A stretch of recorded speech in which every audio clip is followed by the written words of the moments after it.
جاؤ، اس کا راستہ چھوڑ دو، مجھے پتا ہے پورے مدینے میں اس کی کوئی نہیں سنتا، میں بھی نہ سنوں تو کس کو سنائے۔ برادران ملت اسلامی، السلام علیکم ورحمۃ اللہ وبرکاتہ۔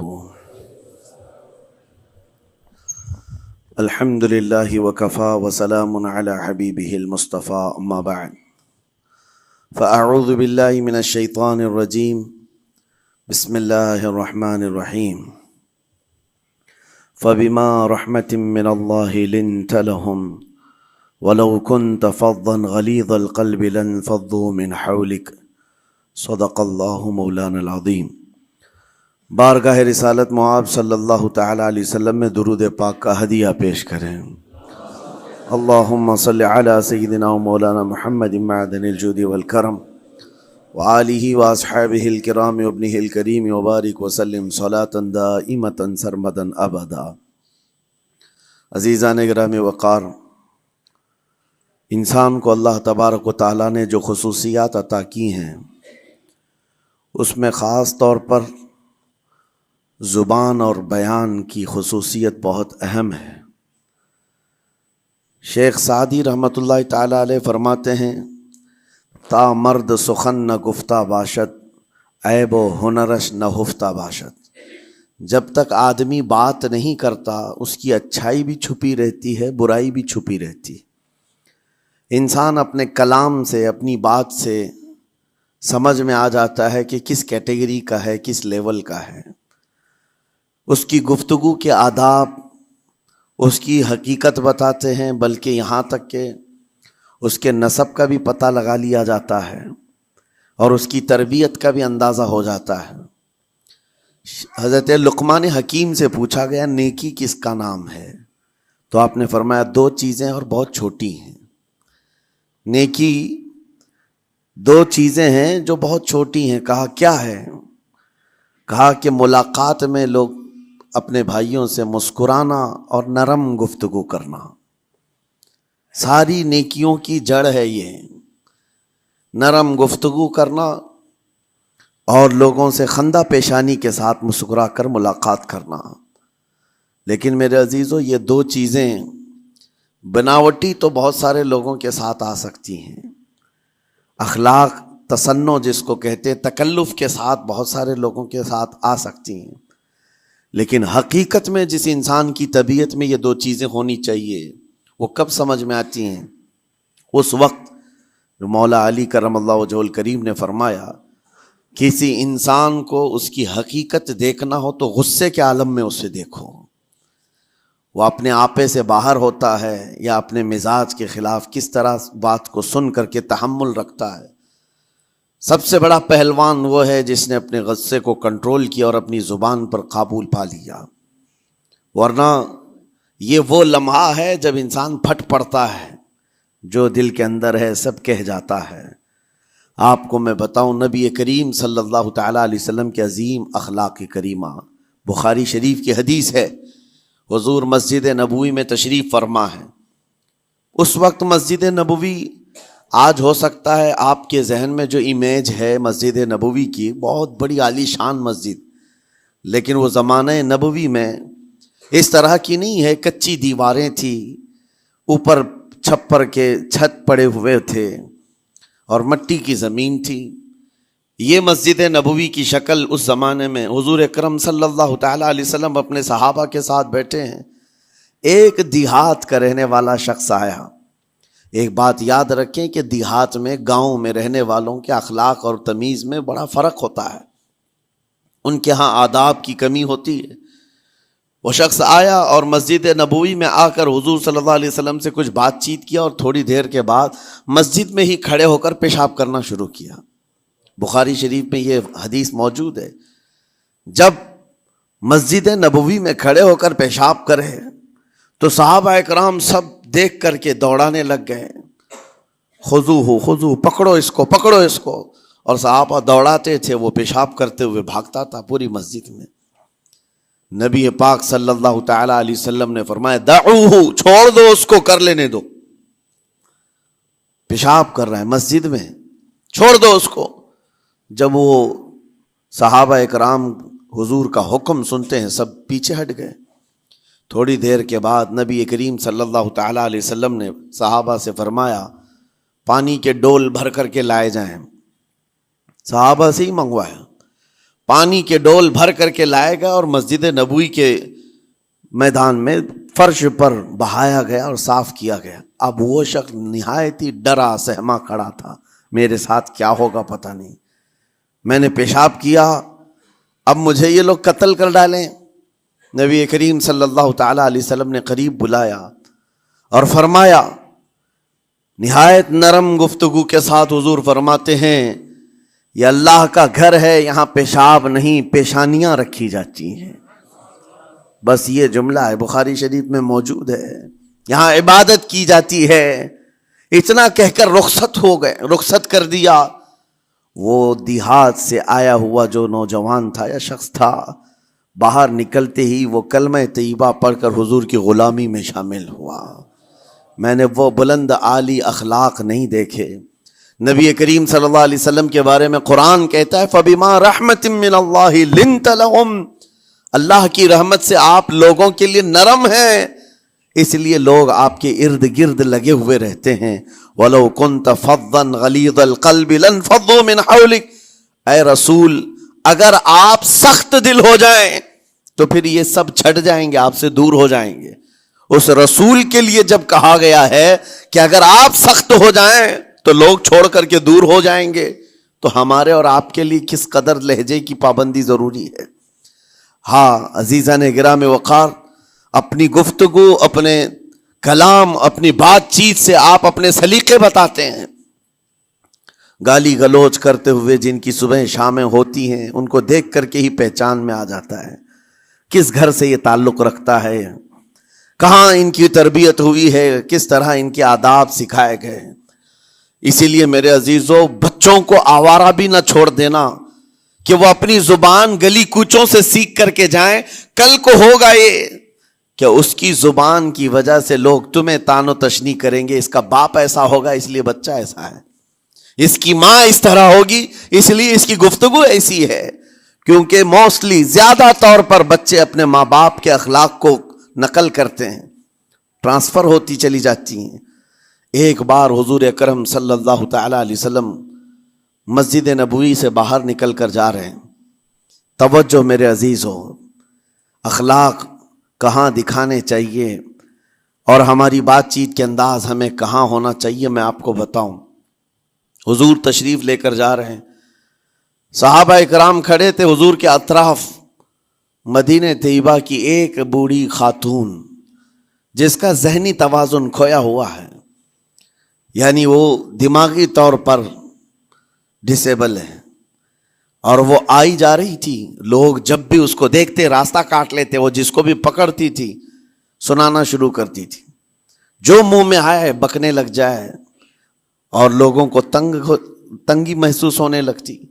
صحابہ نے دیکھا کہ یہ عورت آ رہی ہے, حضور کی طرف آ رہی ہے, سب نے حضور صلی اللہ علیہ وسلم کو گھیر لیا, اس کا راستہ روکنے کے لیے. اب آئے گی اور نبی کریم صلی اللہ علیہ وسلم کے پاس اگر زبان درازی کرنے لگ جائے, پاگل عورت ہے, اور بک بک کرنے لگ جائے, حضور پاک صلی اللہ علیہ وسلم کے ادب میں کہیں کمی نہ آ جائے.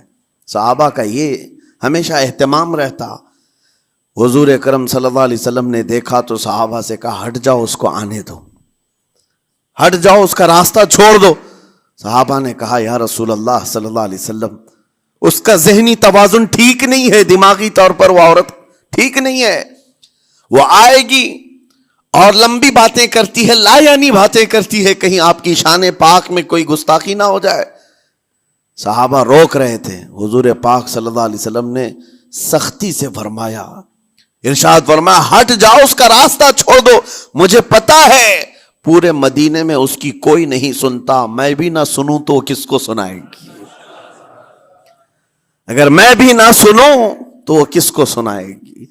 یہ میرے مصطفیٰ کریم صلی اللہ تعالیٰ علیہ وسلم کے دربار عالی جاہ کی وہ بلند اخلاق کریمانہ کی ایک مثال ہے, جس کو خود میرے آقا نے فرمایا بعثت لأتمم مکارم الاخلاق.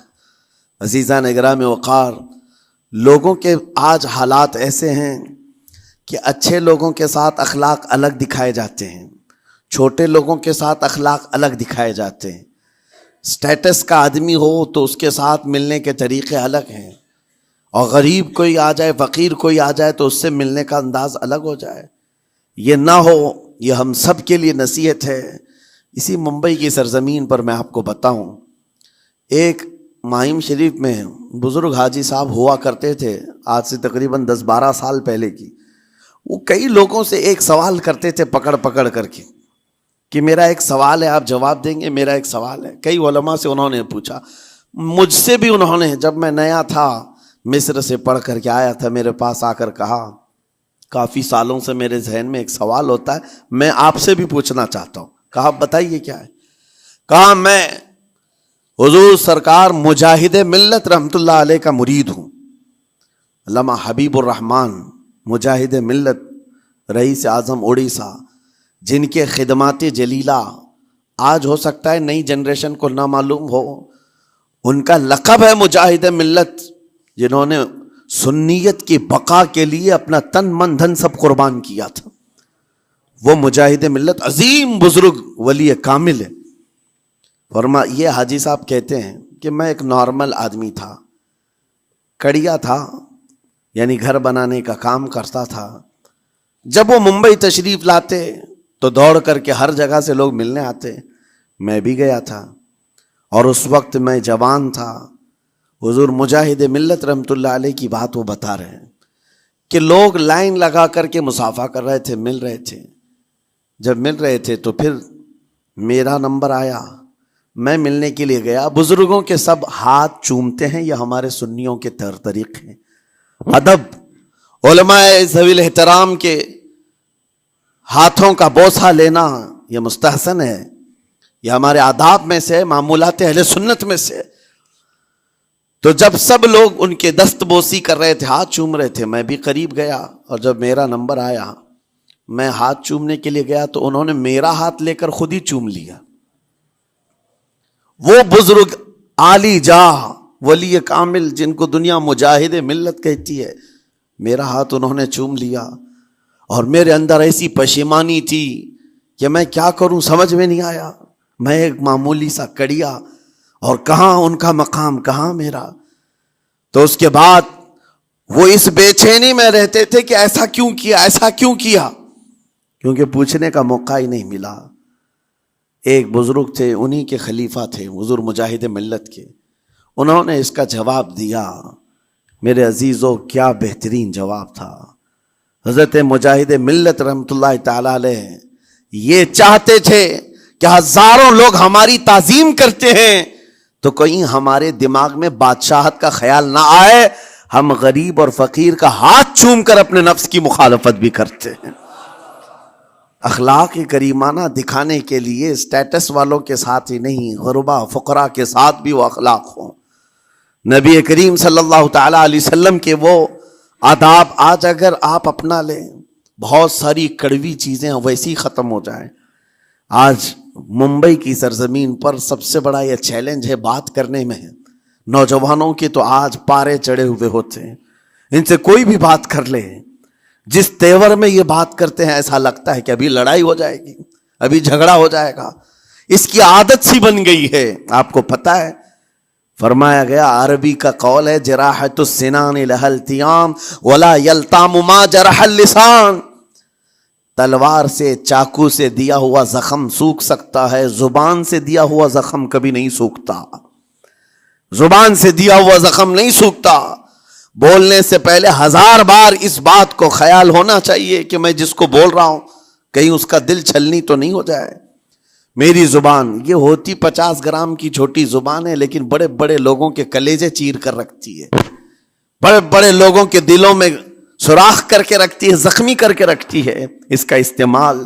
اسی لیے روایت میں ملتا ہے کہ جب انسان صبح کرتا ہے تو سارے اعضاء, ہاتھ پیر آنکھ کان ناک, سارے اعضاء سب سے پہلے زبان سے یہ عرض کرتے ہیں, اس کی پناہ مانگتے ہیں, کہتے ہیں آج تو صحیح سلامت رہے گی تو ہم سب صحیح سلامت رہیں گے, اور اگر تو پھسل گئی تو عذاب ہم پر بھی ہوگا.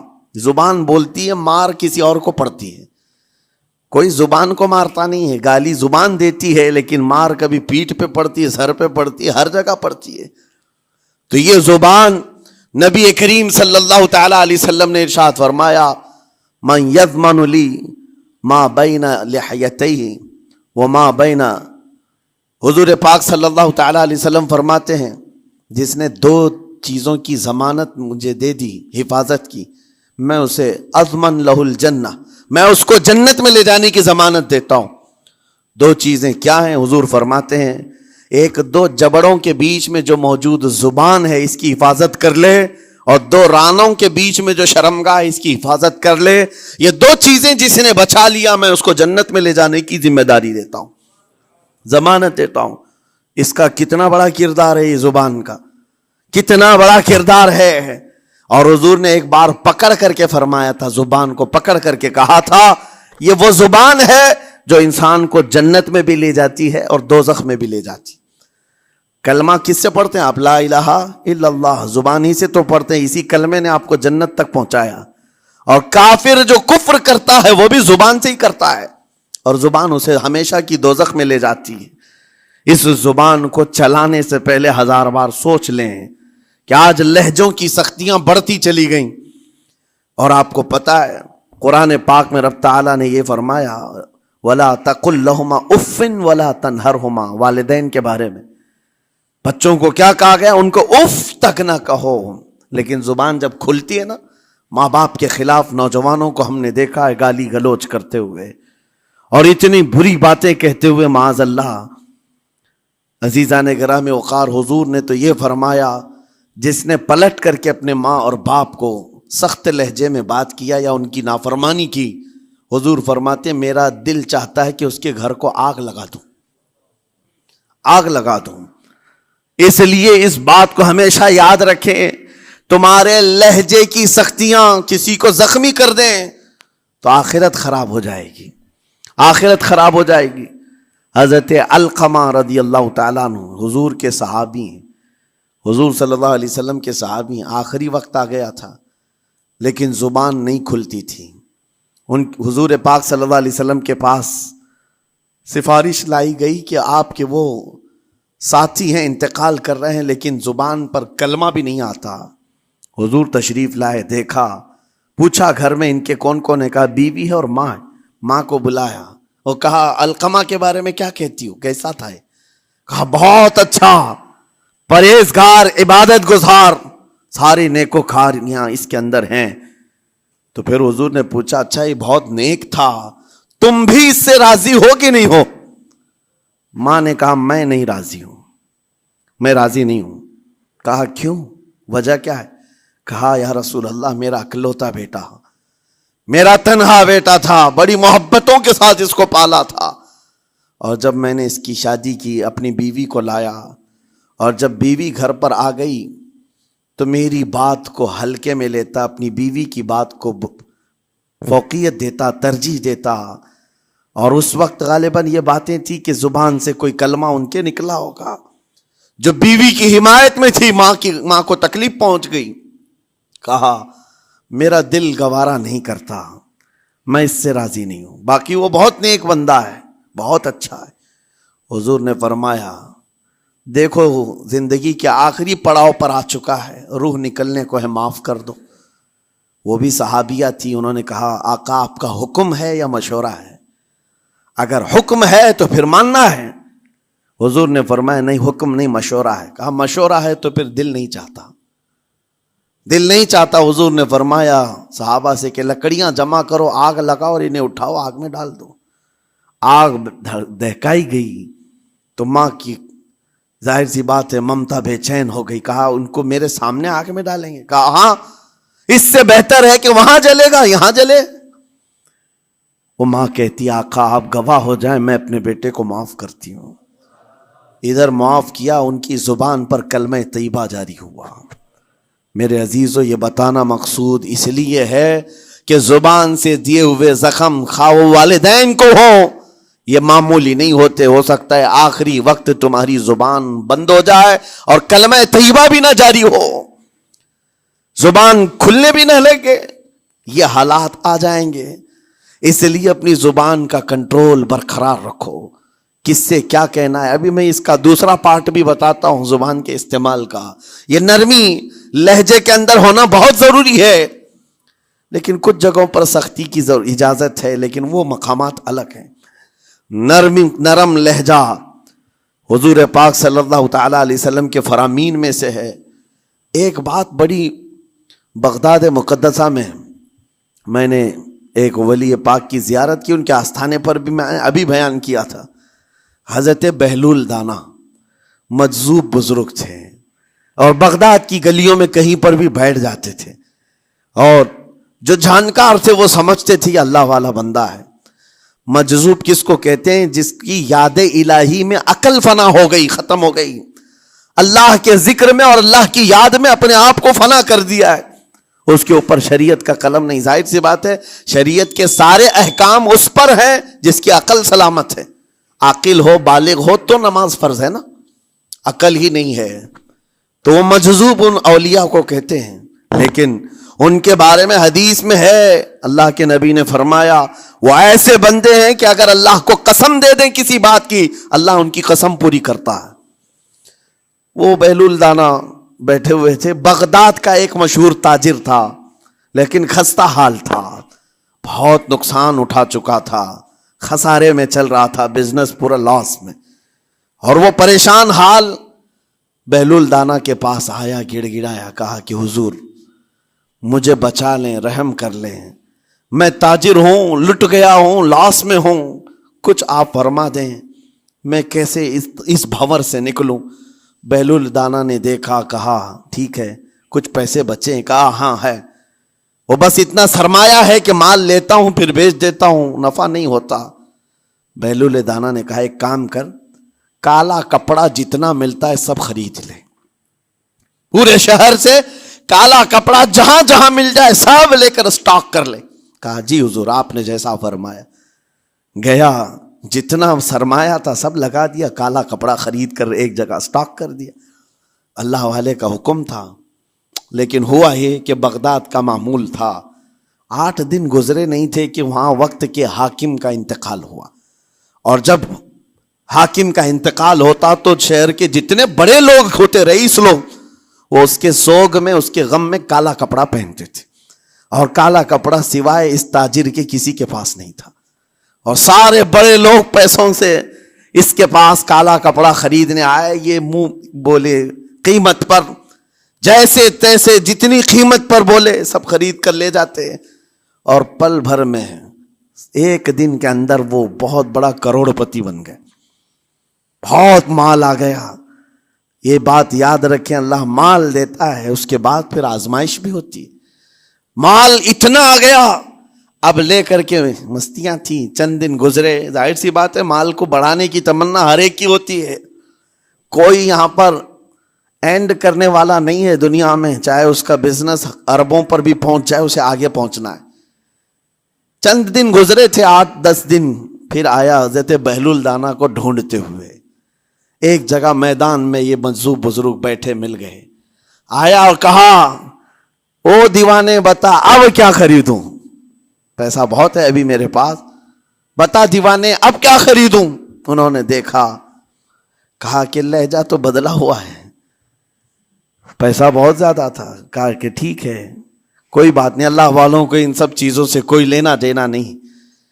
آپ نے کہا مال جتنا ہے تیرے پاس سب لے کر کے خربوز خرید لے، تربوز خرید لے، جس کو کلنگڑ کہتے ہیں، تربوز پورے خرید لے۔ اس نے کروڑوں کی جائیداد پورے تربوزوں میں لگا تھی، سب تربوز خرید کر سٹاک کر دیا ایک جگہ، اور اس کے گمان میں یہی تھا کہ چند دن گزریں گے، کوئی ایسا ہی حادثہ ہوگا جب تربوز منہ مانگی قیمت پہ لوگ خریدیں گے اور میں بیچوں گا۔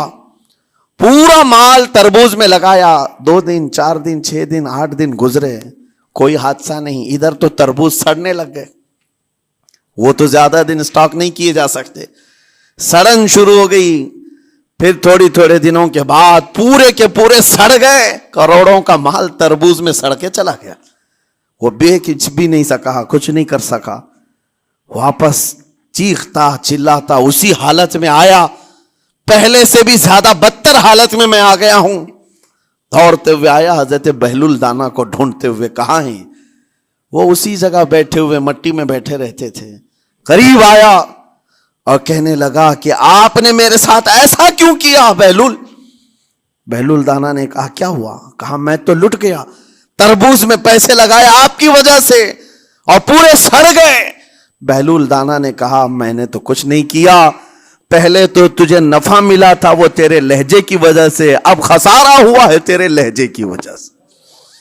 پہلے جو آیا تھا بات کرنے کے لیے اس وقت تیری تمیز الگ تھی, تیری تہذیب الگ تھی, اخلاق الگ تھی.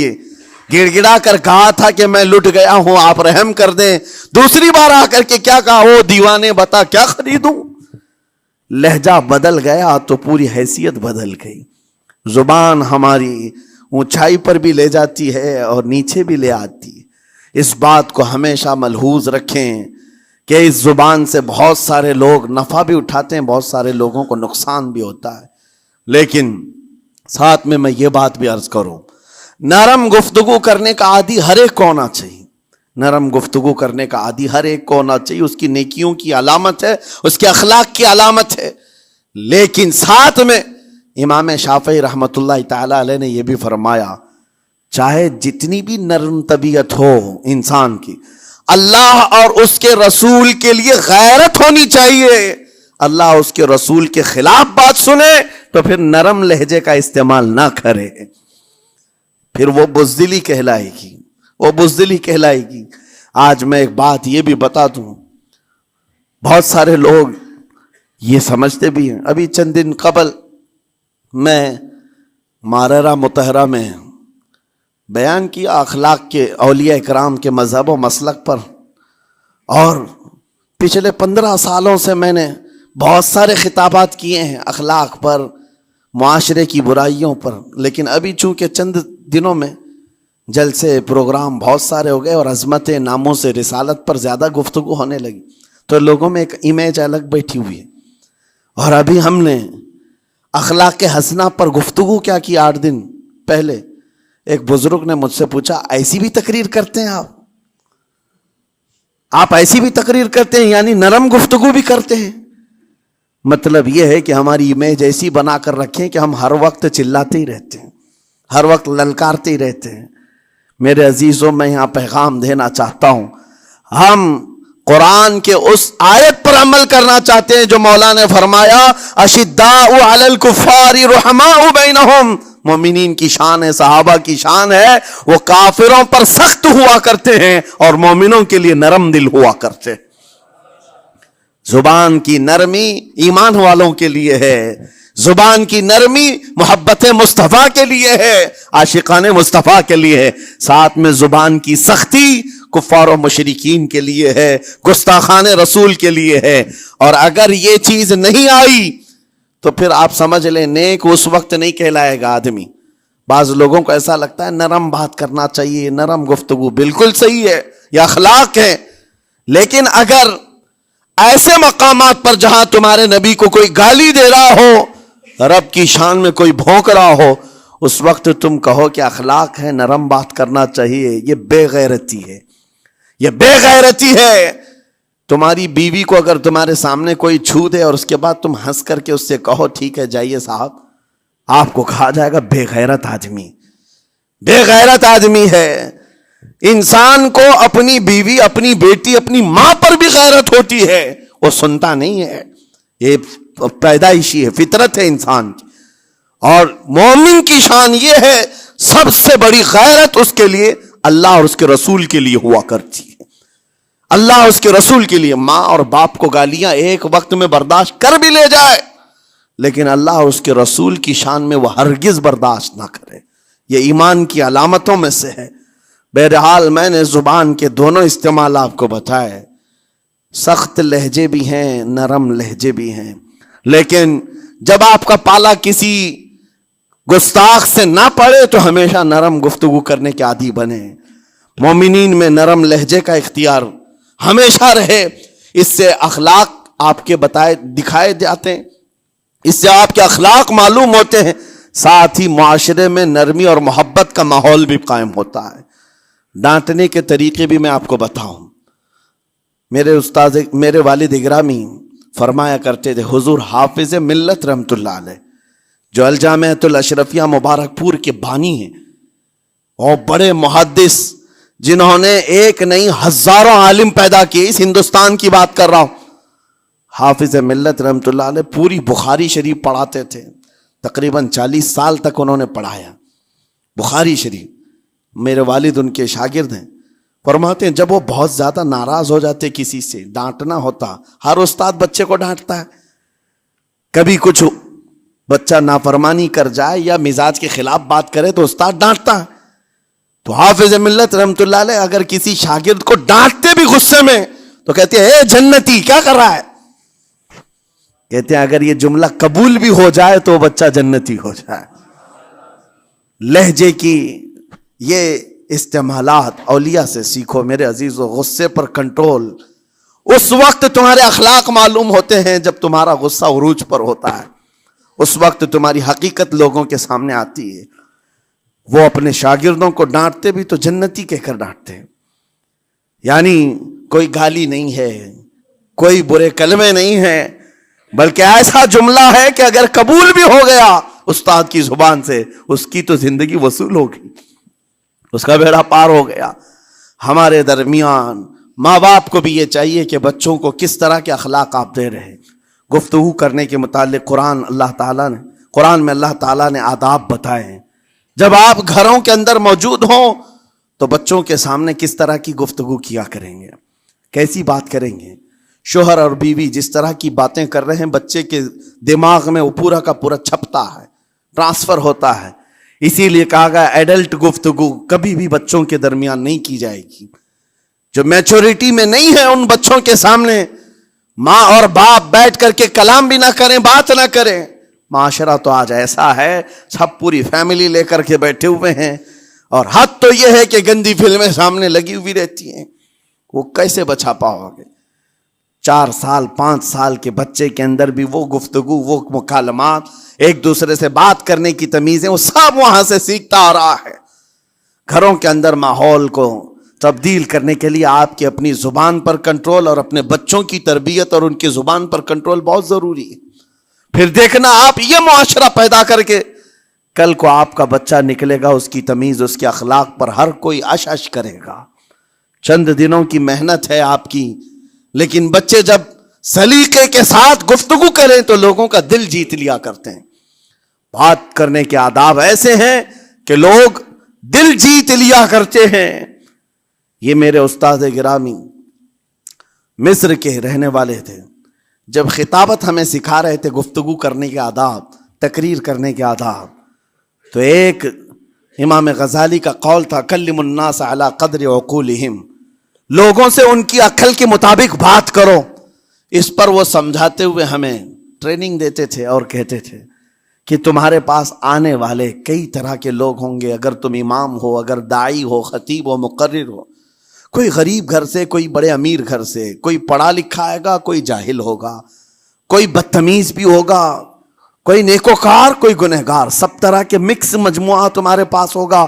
ان سے خطاب کرنا، ان سے بات کرنا، کس انداز سے بات کرو گے، کیسے ان سے کلام کرو گے. میرے عزیزو یہ ہمارا اپنا ہنر نہیں ہے. ہم جو آپ کے سامنے گفتگو کر رہے ہیں یہ ہمارا فن نہیں ہے، یہ اپنا پیدا کیا وہ ہنر نہیں ہے. ہمیں سکھایا گیا تھا صرف اور صرف آپ کو اس مجمع سے اور یہ آئے ہوئے جمع غفیر سے بات کرنے کے لیے ایک ہی اسلوب اپنانا ہے.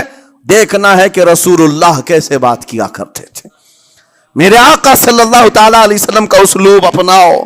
حضور کے خطبے دیکھو، حضور جب خطاب کرتے، ظاہر سی بات ہے مسجد نبوی میں اس وقت بھی لوگ، ہر طرح کے لوگ آتے، دیہات کے بھی تھے، شہر کے بھی تھے، اعلیٰ دماغ والے لوگ اور کئی الگ الگ قسم کے لوگ آتے. حضور کا خطاب سب کے لیے تھا. عزیزان گرامی، ان سنتوں پر عمل کر کے آج آپ اپنے لہجے کو بہتر بنا سکتے ہیں.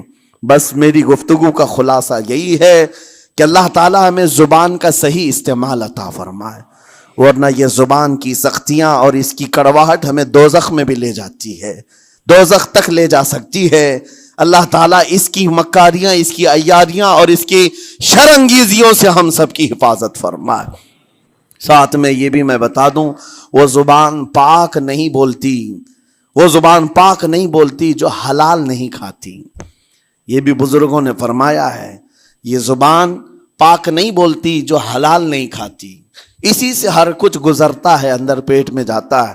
حلال لقمے اس سے گزارو تو زبان پاک بولے، اللہ کا ذکر کرے اور تمہیں زبان میں وہ لذت آنے لگ جائے، لیکن اس سے حرام لقمے گزارتے رہو گے، اس کے لہجے کی سختیاں بھی آ جائیں گی، اس کے اندر کڑواہٹ بھی آ جائے گی، گالی گلوچ یہ سارے استعمالات یہ زبان کرنے لگ جائے گی۔ کیوں؟ اس سے حرام لقمے جو گزارے جا رہے ہیں، اس چیز کا بھی خیال ضروری ہے۔ زبان کو جس طرح کا پیٹرول دو گے ویسی چلے گی یہ گاڑی، جس طرح کا ڈیزل اس کے اندر ڈالتے ہو، حرام یا حلال یہ بہت معنی رکھتا ہے۔ اور ایک بات یہ بھی سن کر کے چلے ہیں کہ حضرت سلیمان علیہ السلام کے زمانے میں ایک مناظرہ ہوا تھا علماء کا۔ بعض لوگوں نے کہا کہ انسان کی ایک جماعت تھی، انسان کی زبان افضل ہے، منہ افضل ہے، اس لیے کہ وہ اللہ کا ذکر کرتی ہے۔ بعض نے کہا کہ نہیں، انسان کے پیچھے کا مقام اچھا ہے، اس سے بہتر ہے۔ یہ دونوں کی تکرار میں حضرت سلیمان علیہ السلام کے پاس بات آئی، آپ بتائیں۔ تو ان سے پوچھا تم اتنی بڑی بات کیوں کہہ رہے ہو؟ اس کے پیچھے کا مقام اچھا ہے۔ کہا کہ اس لیے کہ وہ صرف نجاست نکالتا ہے، وہ صرف نجاست نکالتا ہے، وہ مقام غلاظت باہر کرتا ہے، غلاظت اندر لیتا نہیں۔ زبان غلاظت اندر بھی لیتی ہے، حرام کھاتی بھی ہے، لوگوں کو زخمی بھی کرتی ہے۔ ان علماء کی دلیل تھی۔ تب آپ نے فرمایا بات ٹھیک ہے، جس انسان کا زبان پر کنٹرول نہیں، حرام کھاتا ہو اور بد کلامی کرتا ہو، گالی گلوچ ساری چیزیں کرتا ہو، آپ نے فرمایا اس سے بہتر اس کا پیچھے کا مقام ہے۔ اور جو انسان کنٹرول رکھتا ہے، حلال کھاتا ہے اور لہجے کی نرمی رکھتا ہے، ظاہر سی بات ہے اس کا منہ ہی افضل ہے، اس کی زبان افضل ہے۔ اب یہ تو فیصلہ سب کا ہے، کس کو کیا چیز اختیار کرنی ہے۔ عزیزان گرامی اوقات، یہ بہت بڑی بات ہے جو میں آپ کے سامنے کہہ رہا ہوں۔ زبان کو اگر کسی دوسری جگہ سے کمپیئر کیا جائے تو لگتا ہوگا نرم، یہ بالکل اچنبے والی بات ہے، عجوبے والی بات ہے، یہ کون سا کمپیریزن ہے؟ وجہ یہی ہے، بعض لوگوں کو ہم نے اتنا گندا بولتے ہوئے دیکھا ہے، اس سے بہتر ہے کہ وہ نہ بولیں۔ لوگوں کو زخمی کرتے ہیں، کسی کے مقدسات پر حملے کرتے ہیں۔ اللہ تعالیٰ ان کے زبان کی شرارتوں سے ہماری حفاظت فرمائے، اور کریم خدا ارحم الراحمین مولا اس چیز سے بھی ہمیں حفاظت فرمائے۔ قیامت کے دن کچھ لوگ صرف اس لیے پکڑے جائیں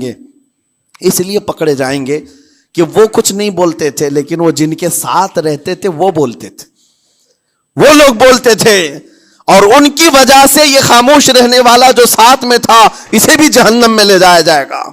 اور وہ اس دن کہے گا پکار کر، یا ویلتا لیتنی لم اتخذ فلانا خلیلا، اے کاش میں فلاں کی دوستی نہیں کیا ہوتا تو اچھا ہوتا، آج میں بچ گیا ہوتا۔ اپنے ماحول کو بچاؤ، جہاں زبان کی خرابی دیکھو اپنے آپ کو بھی بچاؤ، اور اس ماحول سے بھی اپنے کو دور رکھو۔ اللہ کی بارگاہ میں دعا ہے مولا تعالیٰ اس زبان کو خالص اپنے ذکر میں لگائے اور اپنے حبیب پاک کے ذکر میں لگائے۔ مولا تعالیٰ ہم کو زبان کی بد کلامیوں سے محفوظ و مامون فرمائے۔